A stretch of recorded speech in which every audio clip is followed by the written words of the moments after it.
Hello, Internet. It's April 16th, 2024, and my name is Clay. I'm talking to you in Dubuque, Iowa. Today, looking at some tornado warnings in the area for this evening, and comfortably ensconced in the shop, replacing this doorstop on my 2004 Sienna. And while there's, again, many good explanations of this process, I'll just add my 2 cents worth as over the years I've accumulated 3 of this model Toyota and learned a few things from my mistakes. And I just want to really primarily focus on the need to get all the fasteners undone in the armrest, that there is a fastener in the end that caused me some trouble, and this piece that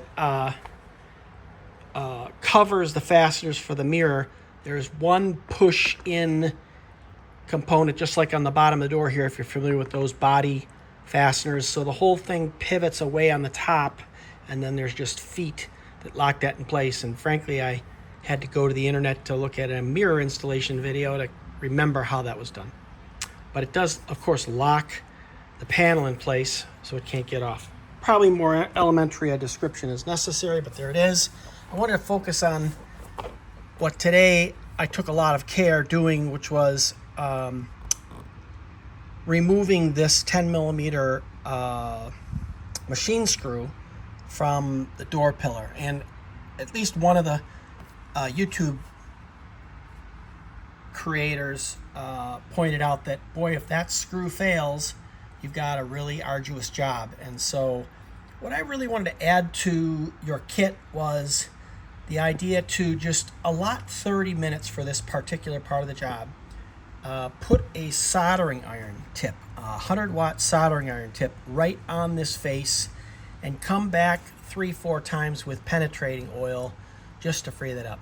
The first time I touched it, I just put a little force on it, and I recognized that it was freezed up pretty well. In between the second and the third iteration, I got a ball peen hammer and just tapped on the face of that sheet metal screw.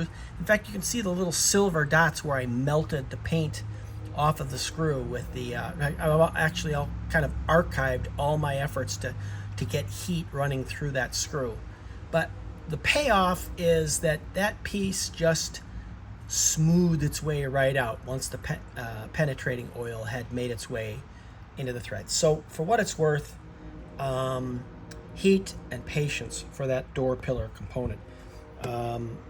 Also, that, you know, when you go in to do these repairs, you know, the best way and the only way, real intelligent way in, is by removing the speaker.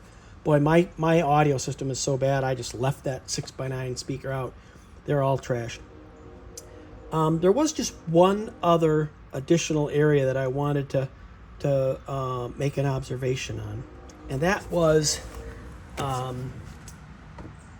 the plug that attaches the controls for the windows and locks underneath. It's a white, I forget the correct terminology for those combination clip blocks, but there's a sleeve on the back, and you could spend all day trying to push those plugs in if you don't take the collar, the sleeve that's on the back, and slide that back, making the thing effectively an extra ½ inch long.